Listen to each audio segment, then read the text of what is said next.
24 से 26 मार्च ग्रेटर नोएडा में हो रहा है, जहां They all were trapped. 1500 investors, ये कोई मूवीज या वेब सीरीज का सीन नहीं, 9000 एंजल इन्वेस्टर्स, ये सिर्फ एक एंटी बीजेपी एजेंडा है।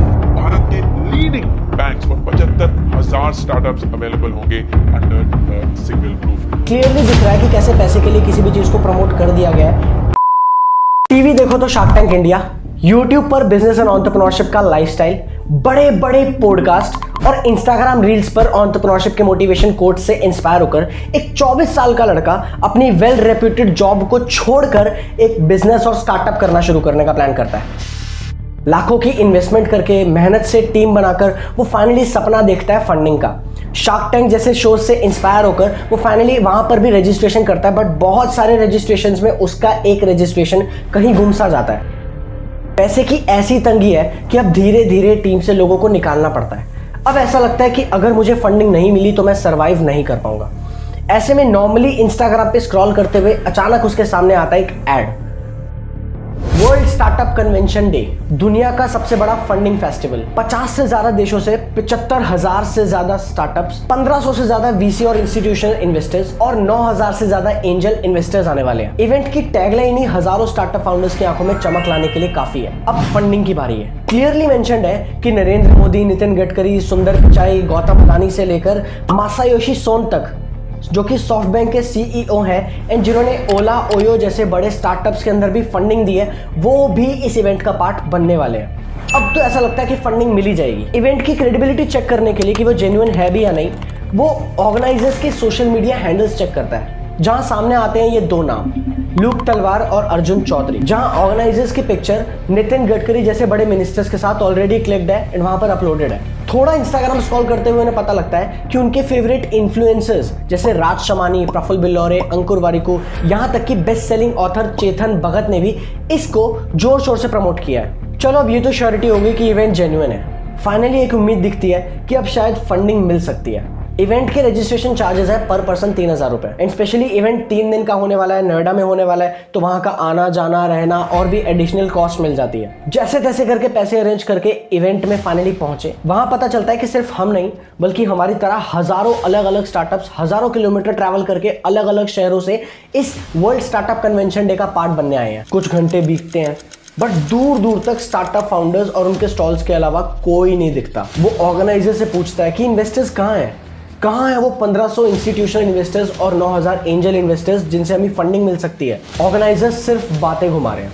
कभी कह रहे हैं इन्वेस्टर्स आने वाले हैं, कभी कहते हैं 3-4 इन्वेस्टर्स हमारे साथ वर्चुअली अटेंड करेंगे एंड कभी किसी भी अननोन इंसान को एज एन इन्वेस्टर इंट्रोड्यूस कर रहे हैं और कह रहे हैं कि इनके सामने पिच करो, जिन इन्वेस्टर्स को कोई नहीं जानता। दूर दूर तक जिन बड़ी हस्तियों के नाम शामिल थे कि वो इस इवेंट को अटेंड करेंगे, कोई भी नहीं दिख रहा है। And then finally they got to know they all were trapped. कुछ ऐसा ही हुआ हरियाणा के सचिन चौहान के साथ, जो कि एक बाइक सर्विसिंग ऐप अपना मैकेनिक के को फाउंडर है। उनका कहना है कि वो 20,000 रुपए खर्च करके अपनी पूरी टीम और कलीग के साथ मिलकर इस इवेंट का पार्ट बनने आए थे फंडिंग की आस में, बट 9,000 इन्वेस्टर्स तो दूर दूर तक कोई एक भी इन्वेस्टर नहीं दिख रहा था। भैरव जैन, रीप्रॉक के फाउंडर, जो हजारों किलोमीटर ट्रैवल करके तमिलनाडु से नोएडा तक इस इवेंट का पार्ट बनने आए थे इतने पैसे खर्च करके, उनका कहना है कि सारी भीड़ स्टार्टअप फाउंडर्स से भरी हुई थी, पर शायद ही कोई एक इन्वेस्टर भी वहां मौजूद था। 1:30 बजे के अराउंड एक और अनाउंसमेंट होती है कि हमारे transport minister mister Nitin Gadkari, जो कि इस इवेंट का वर्चुअली पार्ट बनने वाले थे, उनकी भी मीटिंग कैंसिल हो गई है। वहां मौजूद हर इंसान का गुस्सा अब बढ़ता जाता है। लोग सवाल पूछ रहे हैं कि कहां है वो सारे इन्वेस्टर्स, और देखते देखते भीड़ में अफरा तफरी मच जाती है। फाउंडर्स स्टेज पे चढ़ के पिच करने के बजाय सवाल पूछ रहे हैं कि इन्वेस्टर्स कहां मिलेंगे, पर ऑर्गेनाइजर्स के पास कोई जवाब नहीं होता और रात होने तक कुल 19 एंटरप्रेन्योर्स ऑर्गेनाइजर्स के खिलाफ कंप्लेंट फाइल कर देते हैं। ये कोई मूवीज या वेब सीरीज का सीन नहीं बल्कि एक्चुअल में हुआ एक स्कैम है, और ये मैं नहीं, वहां पे पहुंचे हजारों स्टार्टअप फाउंडर्स का कहना है। सचिन चौहान का कहना है कि वहां पर सब लोग स्टार्टअप फाउंडर्स ही थे। अब एक ग्रुप ऑफ स्टार्टअप फाउंडर्स के बीच में अपने बिजनेस का आइडिया पिच करने का कोई लॉजिक ही नहीं है, जबकि ऑर्गेनाइजर्स का कहना है कि क्राउड में कुछ इन्वेस्टर्स जरूर थे। माना कि इतने नहीं थे जितना का हमने दावा किया था, बट कुछ लोग जरूर थे जो इन्वेस्टर्स थे वहां पे। आगे ऑर्गेनाइजर्स का इन सब इल्जामों से नकारते हुए ये कहना है कि ये सिर्फ एक एंटी बीजेपी एजेंडा है, जहां कुछ लोग आए ही इवेंट को डिसरप्ट करने थे। पार्टिसिपेंट्स ने खूब सोशल मीडिया पे जगह जगह जाकर लोगों को इस फ्रॉड के बारे में बताया एंड इनफैक्ट गूगल पे इसको लेकर नेगेटिव रिव्यूज भी दिए। जबकि पुलिस का कहना है कि अभी भी इन्वेस्टिगेशन इसके मामले में जारी है और अभी तक ना तो किसी को अरेस्ट किया गया है और ना ही किसी को डिटेन किया गया। बट इन सब में सबसे ज्यादा बड़ा डिसअपॉइंटमेंट झेलना पड़ा है एक बैंगलोर बेस्ड स्टार्टअप बैम्ब्रू को, जिन्होंने लगभग 50 लाख रुपए इन्वेस्ट किए थे एज ए स्पॉन्सर इस इवेंट के अंदर। नाउ जस्ट इमेजिन कि एक ऐसा स्टार्टअप जो अभी हाल ही में प्रॉफिटेबल हुआ है, उनके साथ 50 लाख रुपए का स्कैम हो जाए और उनका पूरी मेहनत से कमाया नाम, पैसा, इज्जत वो सारा मिट्टी में मिलने की कगार पे हो। एक और सॉफ्टवेयर डेवलपमेंट प्लेटफॉर्म Builder.ai जो इस इवेंट के स्पॉन्सर भी थे, उनका कहना है कि जैसे ही अफरा तफरी मची, उन्होंने इमीडिएटली ऑर्गेनाइजर्स को कांटेक्ट किया कि जितना जल्दी हो सके हमारा नाम इस जगह से हटा दिया जाए एंड इमीडिएटली हमारा रिफंड प्रोसेस किया जाए। बट उनका कहना है कि ऑर्गेनाइजर्स ने कुछ रिस्पॉन्ड ही नहीं किया इस बात को लेकर। कुछ स्पॉन्सर्स और पार्टिसिपेंट्स का यहां तक कहना है कि उन्होंने इस इवेंट के लिए सिर्फ रजिस्टर ही इसलिए किया था क्योंकि उन्हें लगा था prime minister Narendra Modi, alphabet के सीईओ सुंदर Pichai, Twitter CEO Elon Musk भी इस इवेंट को अटेंड करने वाले हैं। जिस पर ऑर्गेनाइजर्स का कहना है कि जिन बड़ी हस्तियों की पिक्चर दिखाकर उन्हें इवेंट में बुलाया गया था, वो इवेंट जनवरी को होने वाला था, बट क्योंकि इवेंट को पोस्टपोन करके मार्च में कर दिया गया था, इसी वजह से इनमें से कोई भी मेंशन्ड सेलिब्रिटी यहां पर शामिल नहीं था। मिस्टर अर्जुन चौधरी का तो यहां तक कहना है कि इतने वाइड मीडिया कवरेज के चलते, इतनी नेगेटिव पब्लिसिटी के चलते ऑलरेडी उनका नाम अब मिट्टी में मिल चुका है। रघुमन्यु तनेजा जो कि पेशे से लॉयर हैं, वो भी इस इवेंट का पार्ट बने थे। उन्होंने इस इवेंट में रजिस्टर ही किया था सिर्फ नेटवर्किंग करने के पर्पज से, जो कि करंटली एंटरप्रेन्योर्स की तरफ से इस केस को रिप्रेजेंट कर रहे हैं। उनका कहना है कि उनका विश्वास इस इवेंट को लेकर सिर्फ इसीलिए हुआ था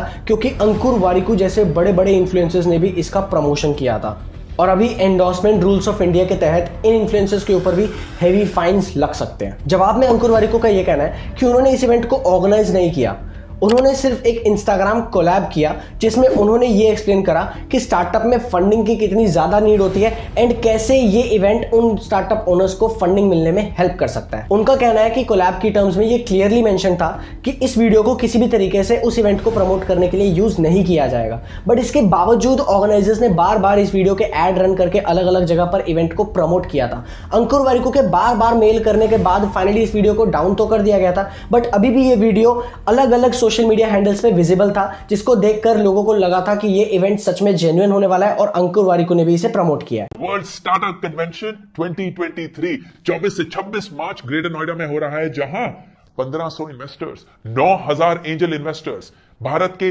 लीडिंग बैंक्स और 75,000 स्टार्टअप्स अवेलेबल होंगे अंडर सिंगल रूफ। आप इन सब लोगों को डायरेक्टली अपने आइडिया पे पिच कर सकते हैं। तो चाहे आप अपने आइडिया के बारे में सोच रहे हो या आप फंडिंग उठा चुके हैं सीरीज ए, बी या सी, ये startup convention is going to help you take your startup to the next level. Register on www.worldstartupconvention.com. Passes are limited. बिल्कुल अंकुर वारिकू जी, इस वीडियो को देख के क्लियरली लग रहा है कि आपने तो भिंडी मसाला बनाने की रेसिपी दी है, आपने थोड़ी किसी वीडियो को या इवेंट को प्रमोट किया है। बहुत सिंपल दिख रहा है कि अगर आपने क्लियरली उसमें बोला हुआ है कि इतने सारे इन्वेस्टर्स आने वाले हैं, इतने सारे स्टार्टअप फाउंडर्स आने वाले हैं, इसमें फंडिंग मिलने वाली है, आप इन सब लोगों से डायरेक्टली मिल सकते हो, तो इस वीडियो का अगर पर्पस इवेंट को प्रमोट करना नहीं था तो क्या था, ये मुझे अंकुर वारिकू जी से जानना है। अगर वो बताना चाहे तो वो बता सकते हैं अपनी ऑडियंस के बीच में आके, क्योंकि इस तरीके का बयान जो उन्होंने दिया है बोलते हुए अपना प्रॉपरली क्लियर कर दिया खुद को कि अरे यार मेरी तो कोई गलती है ही नहीं क्योंकि मैं तो ऑर्गेनाइजर था ही नहीं।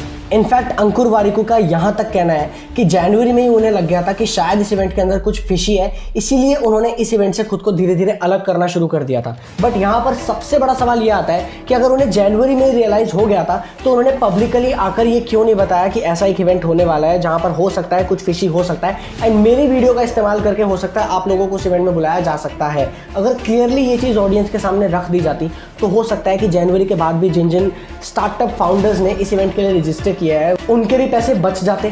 क्लियरली दिख रहा है कि कैसे पैसे के लिए किसी भी चीज़ को प्रमोट कर दिया गया है एंड जैसे ही पता लगा कि ये फ्रॉड हो सकता है तो वहां से अपना नाम किनारे करके पैसे लेकर चलते बने। और देखा जाए तो ऑर्गेनाइजर्स ने जो वारिकू जी को पैसा दिया हुआ है इस इवेंट को प्रमोट करने के लिए, वो अपनी जेब से तो दिया है नहीं।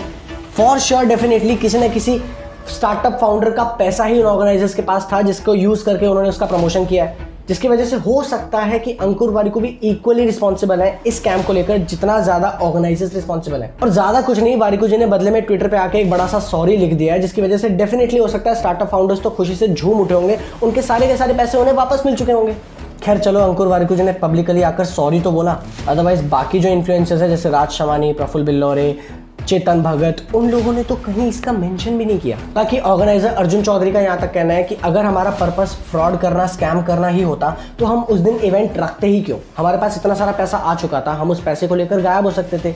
क्योंकि हम इवेंट में शो अप हुए, दैट इज द रीजन कि हमारा पर्पस यही था कि हम एक सक्सेसफुल इवेंट को ऑर्गेनाइज कर पाए। कंप्लेनेंट्स का कहना है कि इवेंट में पहुंचे स्टार्टअप फाउंडर्स, स्टॉल्स और स्पॉन्सर्स की गिनती के अकॉर्डिंग ये फ्रॉड लगभग $12 मिलियन का हो सकता है। जबकि अर्जुन चौधरी का कहना है कि इवेंट का टोटल रेवेन्यू $12 मिलियन जितनी बड़ी फिगर का बस एक छोटा सा हिस्सा है। वेल, यहाँ पर मुझे जो लगता है कि हो सकता है कि यहाँ पर ऑर्गेनाइजर्स का फ्रॉड करने का कोई इंटेंशन नहीं था, बट येस, ओवर प्रॉमिस किया गया है, बहुत ज्यादा बढ़ा चढ़ाकर इवेंट के बारे में बताया गया है, ये सोचकर कि बाद में टिकट्स बिकेंगी तो हो सकता है कि उससे हम उन लोगों को बुला लेंगे। बट यहाँ पर मुझे जो सबसे बड़ा दोष लगता है वो लगता है इन्फ्लुएंसर्स का, जिन्हें इन्फ्लुएंसर का मतलब ही नहीं पता है, जिन्हें सिर्फ पैसे के लिए कुछ भी प्रमोट करने में कोई दिक्कत नहीं लगती, उसके बाद वो सच को झूठ और झूठ को सच बोलने के लिए भी तैयार है।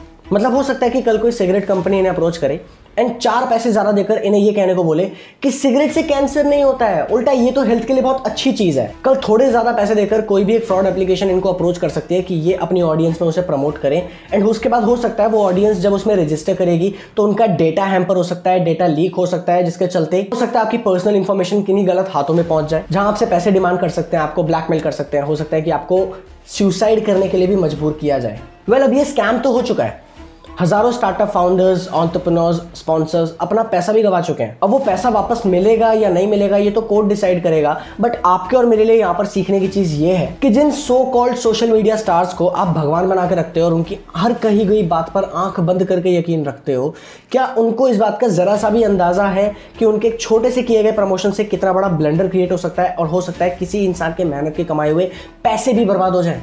This is high time that we should understand कि किसी की भी बात पे आंख बंद करके यकीन करने की बजाय हमेशा अपनी प्रायर में ऑलवेज एडवांस में रिसर्च करके रखिए, ताकि आपको कोई बेवकूफ़ ना बना पाए। जितनी तेजी से कोई भी इंडस्ट्री ग्रो करती है उतनी तेजी से उस इंडस्ट्री के अंदर लूप होल्स भी बनते हैं, जिन लूप होल्स का इस्तेमाल करके हो सकता है कोई इतना ज़्यादा पैसा कमाने की सोचे, चाहे उसके लिए आपका नुकसान ही उन्हें क्यों ना करना पड़े।